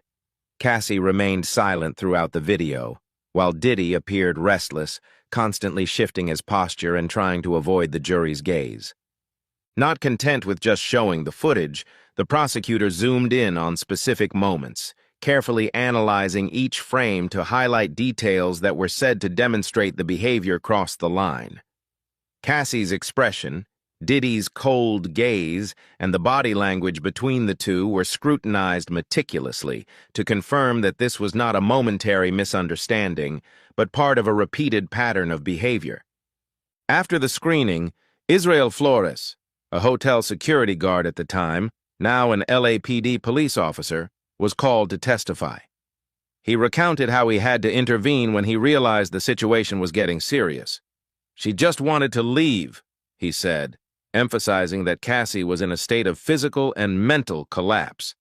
Some new details were revealed, not in the original 2016 report, which the defense immediately took advantage of to raise suspicion. However, the prosecutor responded in a tight and systematic manner. They built a timeline that showed the hotel hallway incident as just one part of a pattern of repeated behavior. They skillfully linked the incident to other evidence, gradually painting a picture of increased scrutiny and escalating tensions. The climax was the appearance of a digital forensics expert who confirmed that some of the videos had been deleted from Diddy's cloud storage just days after the incident. Some of the data was recovered, and although not played live in court, was admitted into evidence with detailed descriptions. The courtroom fell into a deep silence as the video ended. No more arguments, no more defenses, just vivid evidence. The stark change in the atmosphere, from the jury to the public to the defendant himself, was a testament to the gravity of what had just been revealed. If Cassie's testimony was the spark, the surveillance video was the explosion that rocked the courtroom. But the real shock waves came not from the images, but from the accounts that followed. A string of witnesses who suddenly emerged from the shadows, shattering the shell of isolation that had once been thought impenetrable. One by one, they took the stand. Former assistants, security guards, a former bad boy artist. Each brought a piece of the puzzle, and each piece slowly revealed a picture so dark and complex it was hard to predict. One former assistant said she was given very specific items to prepare on a regular schedule, but she was never allowed to ask why. "I just did it. Everything had to be absolutely perfect," she said, her voice cracking. Another witness recalled seeing Cassie sitting quietly backstage at an event. "She was a shadow of herself," she said. When Cassie noticed someone standing there, she whispered, "Please don't tell him I'm crying." But the biggest surprise came from a name that had never appeared in any of the records before: Trisha Weller. According to her testimony, she initially thought she had been invited to a party for creatives. But less than an hour after arriving, she found herself in a fraught situation in a locked room where she could not leave. She later received an unidentified payment from a company connected to the event. Trisha had never told anyone about this, until today in court. On her way out, she said, she caught sight of Cassie walking down the hall. "She avoided my eyes," Trisha said. "It was like she was used to being invisible." The jury, who had kept a stoic expression for days, began to react. A female juror clutched her notebook so tightly that the edges tore. Meanwhile, Diddy, who had appeared so powerful in his white linen suit and sunglasses, looked flustered, scribbling notes, sweat seeping through his collar, his face lacking his usual self-assurance. And then the prosecutor called a special witness, a former event videographer who said he had destroyed more than 300 hours of footage on demand. "Burn it all," the juror recalled Diddy saying. "It's not for the public, it's for God." The courtroom held its breath. The sentence, brief but heavy, revealed something deeper than what was said. As if, behind the bright stage lights and the glamorous parties, there was another world, quieter, more secretive, and more terrifying than anyone had ever imagined.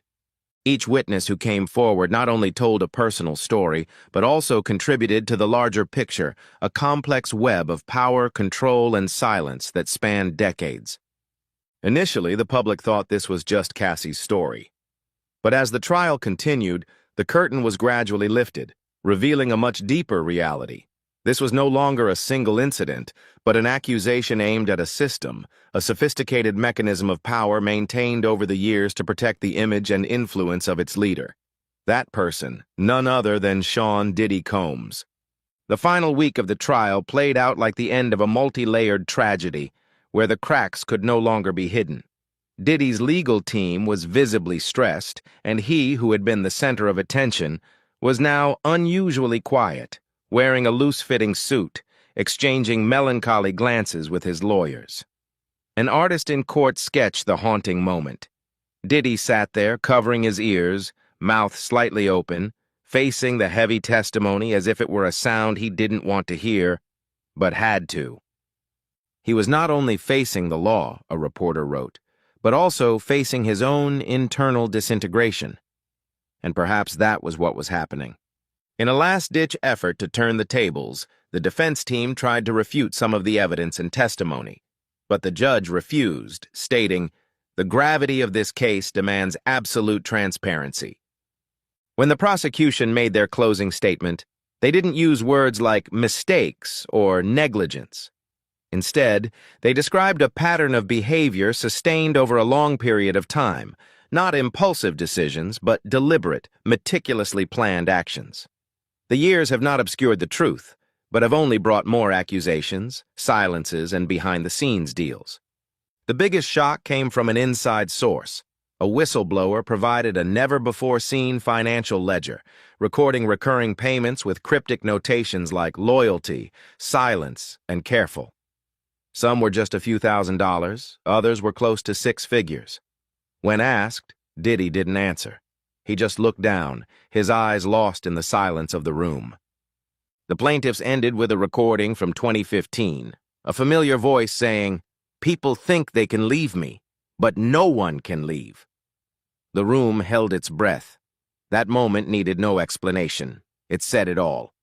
The man who was once an icon of a generation, the man who once shouted, "Can't stop, won't stop," now faces the ultimate frontier of power and truth.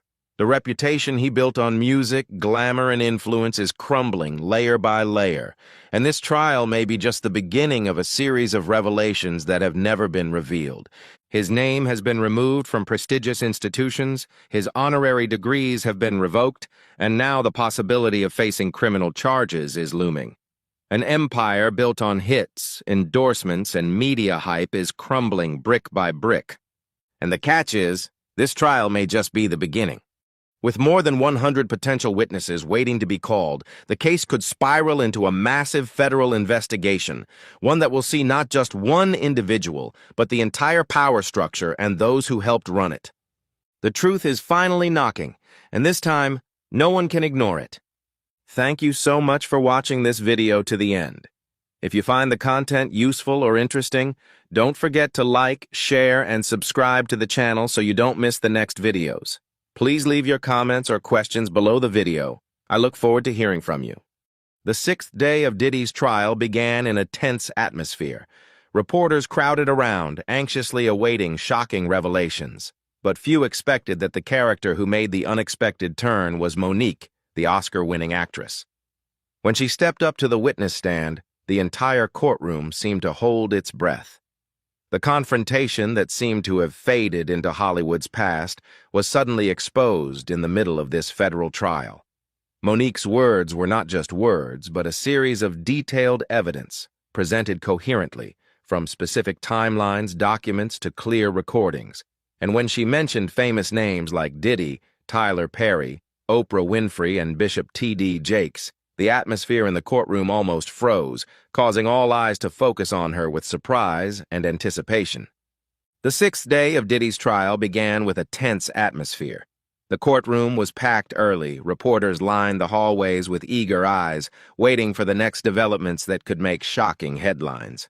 But what surprised everyone the most was the appearance of Monique, the Oscar-winning actress, who was not on the official witness list, entering through a side entrance with ease but confidence. As soon as she stepped onto the witness stand, the atmosphere in the courtroom seemed to thicken. Diddy's legal team exchanged anxious glances, while prosecutors hurriedly rearranged documents. Diddy, wearing a dark gray suit, looked visibly flustered, leaning in to whisper to his attorney, his face no longer calm as before. Although there were no cameras recording, sketch artists quickly captured that moment when his usual calm demeanor almost disappeared. Monique sat up straight, her gaze steady, her voice steady from the very first words. "I'm here to tell the truth, and that's exactly what I'm going to do." Over the years, she has spoken out about her fraught personal experiences in the entertainment industry, especially her complicated relationships with powerful names like Tyler Perry, Oprah Winfrey, and Lee Daniels. Many had previously assumed she was just being spiteful, but now, as she spoke under oath in federal court, the weight took on a whole new dimension. The judge allowed Monique to present a detailed timeline she had carefully prepared, documenting meetings, calls, broken promises, and secret requests. Several prosecutors nodded as they compared it to Cassie Ventura's earlier testimony. The trial was no longer about Diddy alone, but was slowly revealing a much more complicated picture. Monique's next statement silenced the courtroom. She did not directly criticize Diddy, but instead addressed Tyler Perry, recounting a private conversation in 2018 in which Perry acknowledged that her outing from Hollywood was unfair. "He said he was wrong," Monique testified. "He promised to apologize publicly, but that never happened." Instead, Perry argued that such an apology could provoke backlash from people who did not want to be exposed. When asked who those people were, she looked directly at the jury and said, "Puff. He was worried about Puff." The courtroom was left breathless. "Puff Daddy, Diddy, or whatever you know him as," she continued.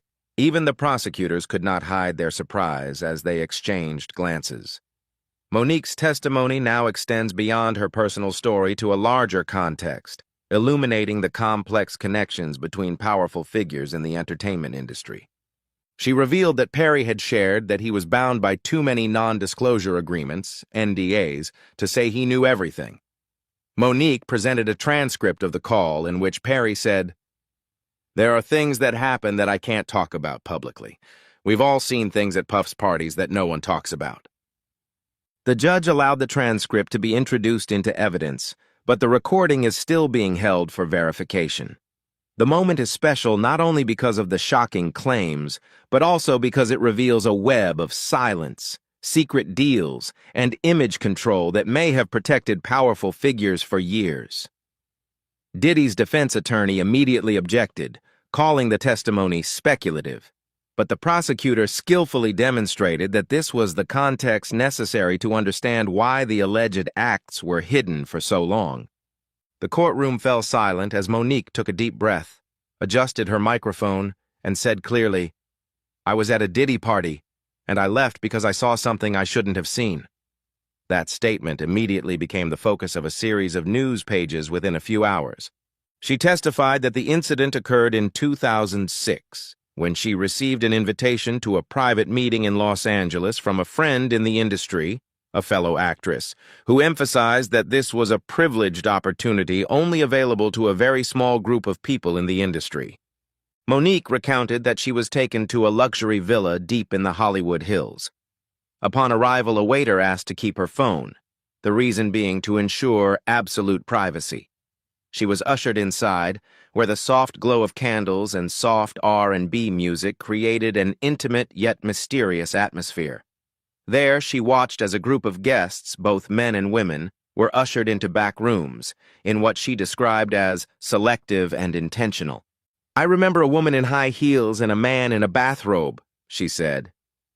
Monique also recalled someone she believed was Diddy's assistant telling her bluntly, "It's all about the experience. You're safe here. Just sign an NDA." It was at that moment that Monique decided to leave the party. She refused to sign the NDA and never returned.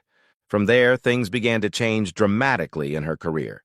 The phone calls went silent, the offers for leading roles dried up, and the calls from producers became less frequent. At one point, she heard industry gossip that she was making things difficult. But that night always stuck with her as a marker, a sense that her refusal to attend the party had made her unreadable in the eyes of the entertainment industry. When the prosecutor asked her if she believed these experiences were part of a routine at Diddy's events, Monique nodded and replied, "I think it was a system that was set up, and when I didn't show up, I was left out." The testimony not only shed light on her personal story, but also echoed what other witnesses like Cassie Ventura had said about the dimly lit spaces, the presence of video equipment, and the private experiences that were staged under the guise of social gatherings in upscale hotels. What sets Monique's story apart is her status as a respected actress, not an outsider or a sidekick. She came into the game on her own terms, and because of that, she chose to step away, leaving behind a once glorious career that is now in tatters. When the prosecutor asked her if she believed Tyler Perry had ever actively sought to protect Diddy's image, Monique said without hesitation, "Yes, I believe it was part of a very well-orchestrated strategy, part of a larger network of controlling information and maintaining silence." She went on to mention a moment that made headlines on social media. When Tyler Perry showed up at Bishop T.D. Jakes' church and presented a check for $1 million in front of a crowd of congregants. "People saw it as a blessing," Monique said, "but I saw it as a quid pro quo." The donation, she argued, was not just an act of charity, but also a crisis response, protecting one's image and building connections that would make it harder for insiders to be questioned. The courtroom erupted into a frenzy, with even the judge pausing to observe the reactions of the jurors who were scribbling notes. Monique pointed out that at the exact moment Perry made the donation, a series of rumors about Diddy suddenly disappeared from the entertainment blogosphere. "I knew what was going on. People were being paid, persuaded, and kept quiet," she said. "That $1 million wasn't just for the church. It was to keep the water level." The prosecution presented a photo of Perry and Diddy just weeks later, smiling at a BET event, their arms around each other as if nothing had happened. The image reinforced the argument of Diddy's protection and support from the industry. Monique paused, her eyes fixed on the judge. "I'm no longer afraid of being hurt by my own community. I've overcome that. And let me be clear, silence is the highest price any of us have ever paid. Almost everyone has paid it." The courtroom was so quiet that the sound of pages turning could be heard. Monique slowly pulled a document from her pocket. "This is a transcript of the call," she said. "The call where Tyler Perry admitted he was wrong." She revealed that she had said many times that Perry had apologized in private, but this was the first time she had given testimony under oath. "I recorded the conversation. He knew. I told him, and he said it was okay." She handed the document to the police officer who passed it to the judge, who quickly scanned the first few lines and allowed the hearing to proceed. In the recording, Perry is heard saying, "I know I was wrong. You're not a hard person to work with, you just don't want to work for free. I should have said that publicly." But then he says, "I can't. There are too many big names involved." The prosecution used the recording to illustrate how powerful figures in the industry, despite their squeaky clean image, are still bound by the unintended consequences of revealing sensitive stories. "He told me that if Puff went under, there would be a lot of people who would follow, people who would sign checks, people who would fund big projects," Monique added, choking back tears. The testimony reflected what many had already understood. The network around Diddy was not just individual influence, but systemic. "He had the opportunity to speak up and clear up the misconception about me," she said, her voice trailing off. "But he didn't. because he was protecting something bigger than me and maybe even darker than we thought. The judge then ruled that the transcript of the conversation would be admitted into evidence, marking a major victory for the prosecution. Meanwhile, Diddy's legal team was visibly nervous as what had once been a private, intimate conversation was now officially presented as evidence in a federal court. One name that was mentioned for the first time during the trial stunned the courtroom: Oprah Winfrey. Monique didn't just say her name randomly, but each word she said was carefully considered. In 2010, I shared with Oprah my deepest secret, that I had been abused as a child by my brother, Monique testified. She promised to keep it a secret, but then she put my brother on her show, and that was right after I refused to go on a tour to promote the movie. The atmosphere in the courtroom was heavy, with many people silent, unsure whether to take this as a personal sob or a piece of a larger puzzle. But Monique wasn't done yet. I felt betrayed. When I asked her why, she just said, "It's work." But I believe it was a way to silence me. She paints a larger picture, a connection between Oprah, Tyler Perry, and Diddy, not just because they are all powerful figures in their respective industries, but because, Monique says, they all share the same crisis management team, communications experts, and strict confidentiality agreements. They all have the same team when things get out of hand, she says. I know this because a PR person accidentally sent me an internal email chain. Monique says the email, which had her, Diddy, and Tyler's names in the subject line, contained discussions about image management and controlling the media. Redacted versions of the emails were later submitted to a judge for review. While the details are not public, the message she sent was clear. This isn't just individuals protecting each other, Monique asserted. It's a system that's well organized and strategic. Confidentiality agreements are signed, money is transferred, and your career can be decided by your participation or refusal. It's a silent but powerful machine, she said, where independent voices are paid to keep order. For the first time in court, Monique wasn't just telling her story, she was testifying, and this time it was officially on the federal court record. The jury watched intently as she closed the document. There were no tears, no hesitation. Monique was no longer just a storyteller, she was a witness, ready to face it all to tell the truth. When the court resumed after the break, Monique suddenly grabbed everyone's attention with a decisive move. She took a deep breath, calmed herself, and said, "Now, let's talk about the list." The room was silent, the air tense. The prosecution leaned forward, clearly waiting for something important. "There's a list in Hollywood," Monique continued. "It's not written down, but everyone knows it exists." She explained that it's not a document or a written document, but an invisible line, a place where powerful names are absolutely protected. No one is allowed to question or challenge them. Puff is on that list. Tyler is on that list. And Oprah, she's kind of the one who shaped that list. Monique shared that when someone dares to speak up about the people on the list, even with evidence or a valid reason, the price is not debate, but complete isolation. They will be labeled as difficult to work with, unprofessional, even dangerous to the industry. She said she went through that herself in 2010 and has never regained her former position. She did not use those words as an accusation, but rather as a question. Have you ever wondered how many people have worked with Diddy, Tyler, or Oprah and then suddenly disappeared? She named artists who had hit movies or won major awards, but then quietly left the spotlight. Some, Monique said, simply refused to play by the rules. Others said no, and some, she lowered her voice, have seen things that no one else is allowed to see. The court allowed Monique to read a short statement from an unnamed actor, which was edited to protect his identity. The statement describes a retreat hosted by a famous director, where phones were seized, confidentiality agreements were signed, and unusual activities took place. Monique did not identify the person or make any specific allegations, leaving the jury to ponder what they were about. The judge immediately reminded them that this was an unverified testimony. Still, Monique's message was clear. The industry protects not just art, but also deep secrets.